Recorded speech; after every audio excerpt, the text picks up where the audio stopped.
ಮಳೆ ಸರಿಯಾಗಿ ಆಗ್ತಾ ಇಲ್ಲ ಅನ್ನೋ ಕಾರಣಕ್ಕೆ ಚಿತ್ರದುರ್ಗ ಭಾಗದ ರೈತರ ಬದುಕು ಬರಡಾಗ್ಬಿಟ್ಟಿದೆ. ಹೂವಿನ ತೋಟಗಳು ಕಣ್ಮುಂದೆಯೇ ಒಣಗಿ ಹೋಗ್ತಾ ಇದೆ. ಅಡಕೆ ತೋಟಗಳು ಕೂಡ ಒಣಗಿ ಹೋಗ್ತಾ ಇದೆ. ಇದರಿಂದ ರೈತರು ಕಣ್ಣೀರಲ್ಲೇ ಕೈ ತೊಳೆಯುವಂತಹ ಪರಿಸ್ಥಿತಿ ಎದುರಾಗಿದೆ. ಈ ಕುರಿತ ಒಂದು ರಿಪೋರ್ಟ್ ಇದೆ, ಬನ್ನಿ ನೋಡ್ಕೊಂಡು ಬರೋಣ.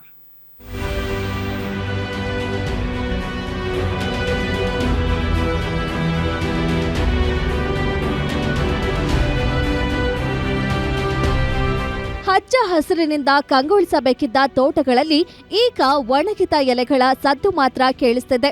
ಹನಿ ನೀರು ಸಿಗದೆ ಬಾಡಿ ಹೋಗಿರೋ ಹೂವಿನ ಫಸಲು, ಸಾಲದ ಸುಳಿಗೆ ಸಿಲುಕಿ ಕಂಗಾಲಾಗಿರುವ ಅನ್ನದಾತರು. ಇದು ಬರದ ನಾಡು ಚಿತ್ರದುರ್ಗ ಜಿಲ್ಲೆಯ ಹುಣಸೇಕಟ್ಟೆ ಗ್ರಾಮದ ಇಂದಿನ ವಾಸ್ತವ ಚಿತ್ರಣ. ಒಂದು ಕಾಲದಲ್ಲಿ ರಾಜ್ಯ ಹಾಗೂ ಹೊರ ರಾಜ್ಯಗಳಿಗೂ ಹೂವುಗಳನ್ನು ಪೂರೈಸುತ್ತಿದ್ದ ಈ ಭಾಗ ಇಂದು ನೀರಿನ ಕೊರತೆಯಿಂದ ತತ್ತರಿಸಿದೆ.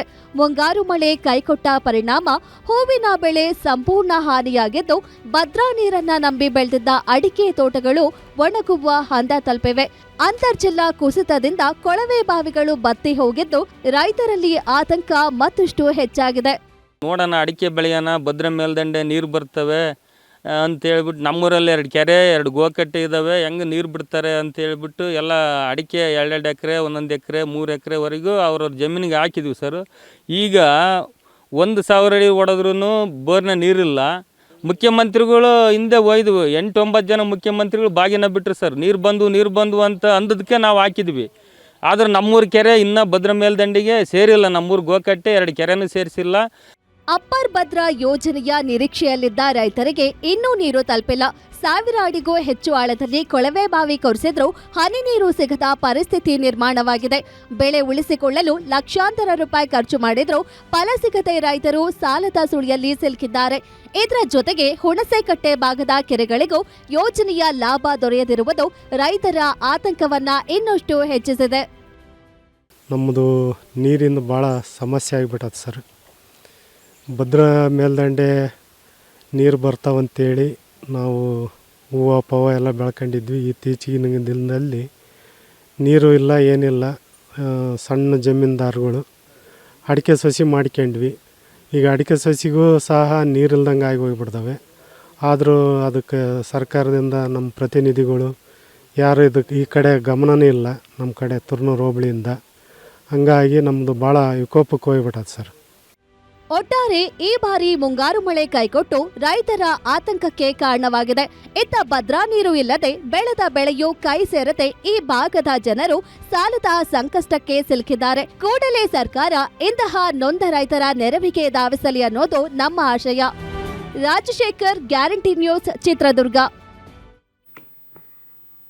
ಇನ್ನು ದಾವಣಗೆರೆ ಜಿಲ್ಲೆಯಲ್ಲೂ ಕೂಡ ಪರಿಸ್ಥಿತಿ ಬೇರೆ ಇಲ್ಲ. ಅಲ್ಲೂ ಕೂಡ ಸರಿಯಾಗಿ ಮಳೆ ಆಗಿಲ್ಲ ಅನ್ನೋ ಕಾರಣಕ್ಕೆ ಸಾಕಷ್ಟು ಸಮಸ್ಯೆಗಳನ್ನು ಆ ಭಾಗದ ಜನ ಫೇಸ್ ಮಾಡ್ತಿದ್ದಾರೆ.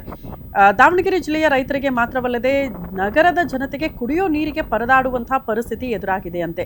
ಅದರಂತೆ ದಾವಣಗೆರೆ ನಗರಕ್ಕೆ ಕುಂದುವಾಡ ಕೆರೆ ಹಾಗೂ ಟಿವಿ ಸ್ಟೇಷನ್ ಕೆರೆ ಜಲಮೂಲಗಳಾಗಿದ್ದು ಅವು ಕೂಡ ಈಗ ಬತ್ತಿ ಹೋಗಿದೆ.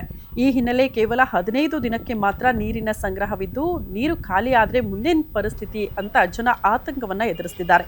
ಇನ್ನು ಕುಡಿಯುವ ನೀರಿನ ಸಮಸ್ಯೆ ಹೇಗಿದೆ, ನಗರದ ಪರಿಸ್ಥಿತಿ ಏನು ಅನ್ನೋದ್ರ ಬಗ್ಗೆ ನಮ್ಮ ದಾವಣಗೆರೆ ಪ್ರತಿನಿಧಿ ಮಲ್ಲಿಕಾರ್ಜುನ ಕೈದಾಳೆ ಒಂದು ಪ್ರತ್ಯಕ್ಷ ವರದಿ ಕೊಟ್ಟಿದ್ದಾರೆ, ನೋಡ್ಕೊಂಡು ಬರೋಣ. ರಾಜ್ಯದಲ್ಲಿ ಮುಂಗಾರು ಸಂಪೂರ್ಣವಾಗಿ ದುರ್ಬಲಗೊಂಡಿದೆ. ಈಗಾಗಲೇ ರೈತರು ಬಿತ್ತನೆ ಮಾಡಿ ಎಡೆಕುಂಟೆ ಮತ್ತು ಬುಡಗುಂಟೆ ಹೊಡಬೇಕಾಯಿತು. ಇಂಥ ಒಂದು ಸಂದರ್ಭದಲ್ಲಿ ಈಗ ಹನಿ ನೀರಿಗೂ ಕೂಡ ಪರದಾಡುವಂಥ ಒಂದು ಪರಿಸ್ಥಿತಿ ರೈತರದ್ದಾಗಿದೆ.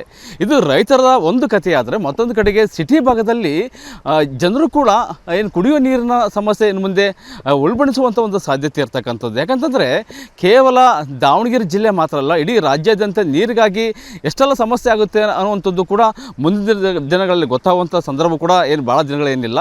ಈಗ ನಾವೇನು ದಾವಣಗೆರೆಯ ಏನು ಟಿವಿ ಸ್ಟೇಷನ್ ಕೆರೆಯ ಬಳಿ ಇರ್ತಕ್ಕಂಥದ್ದು.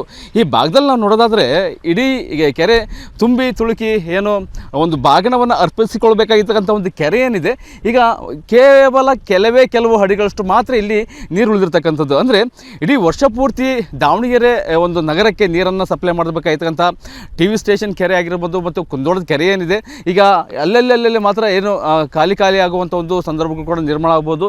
ಈ ಭಾಗದಲ್ಲಿ ನೋಡ್ಬೋದು ನಾವು ಅಲ್ಲಿ ನೆಲನೂ ಕೂಡ ಕಾಣಿಸ್ತಾ ಇದೆ.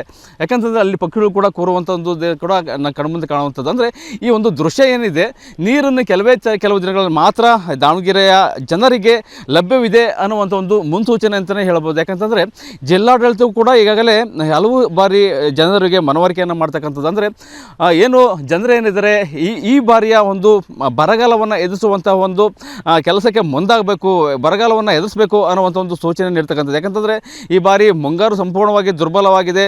ಏನು ಜೂನ್ ತಿಂಗಳಲ್ಲಿ ಸುರಬೇಕಾಗಿರ್ತಕ್ಕಂಥ ಮಳೆ ಏನಿದೆ ಸಂಪೂರ್ಣವಾಗಿ ಕುಸಿತ ಕಂಡಿರ್ತಕ್ಕಂಥದ್ದು. ಇದರಿಂದಾಗಿ ಏನು ಬರಬೇಕಾಗಿರ್ತಕ್ಕಂಥ ಭದ್ರಾ ನೀರೇನಿದೆ, ಚಾನಲ್ ನೀರಿದೆ, ನೀರು ಕೂಡ ಸಂಪೂರ್ಣವಾಗಿ ನಿಂತೋಗಿದೆ. ನೀರನ್ನು ಕೂಡ ಸದ್ಬಳಕೆ ಮಾಡ್ಕೋದ್ರ ಜೊತೆಗಾಗಿ ನೀರನ್ನು ಮಿತವಾಗಿ ಬಳಸಬೇಕು ಅನ್ನುವಂಥ ಒಂದು ಕಿವಿ ಮಾತನ್ನು ಕೂಡ, ಒಂದು ಎಚ್ಚರಿಕೆ ಗಂಟೆಯನ್ನು ಕೂಡ ಈಗಾಗಲೇ ಜಿಲ್ಲಾಡಳಿತ ತಿಳಿಸಿರ್ತಕ್ಕಂಥದ್ದು. ಒಟ್ಟಾರೆಯಾಗಿ ಈ ಬಾರಿ ದಾವಣಗೆರೆ ಜಿಲ್ಲೆಯಲ್ಲಿ ಮಾತ್ರವಲ್ಲದೆ ಇಡೀ ರಾಜ್ಯದಲ್ಲಿ ಬರ ಆವರಿಸುವಂಥ ಸಾಧ್ಯತೆ ಇದ್ದರೂ ಕೂಡ ಅದರಲ್ಲೂ ಪ್ರಮುಖವಾಗಿ ದಾವಣಗೆರೆ ನಗರ ಏನಿದೆ ಬೃಹತ್ತಾಗಿ ಬೆಳೀತಾ ಇದೆ. ಅದರ ಜೊತೆಗೆ ಏನು ಕೇವಲ ಎರಡು ಸೋರ್ಸ್ ಇರ್ತಕ್ಕಂಥದ್ದು, ಒಂದು ಕುಂದೋಳದ ಕೆರೆ ನೀರಾದರೆ ಮತ್ತೊಂದು ಕಡೆ ಟಿ ವಿ ಸ್ಟೇಷನ್ ಕೆರೆ, ಇವೆರಡು ಕೆರೆಗಳು ಮಾತ್ರ ಈ ಒಂದು ದಾವಣಗೆರೆ ನಗರ ಜನರಿಗೆ ನೀರನ್ನು ಕೊಡುವಂತಹ ಪ್ರಮುಖ ಒಂದು ಸೋರ್ಸ್ ಆಗಿರ್ತಕ್ಕಂಥದ್ದು.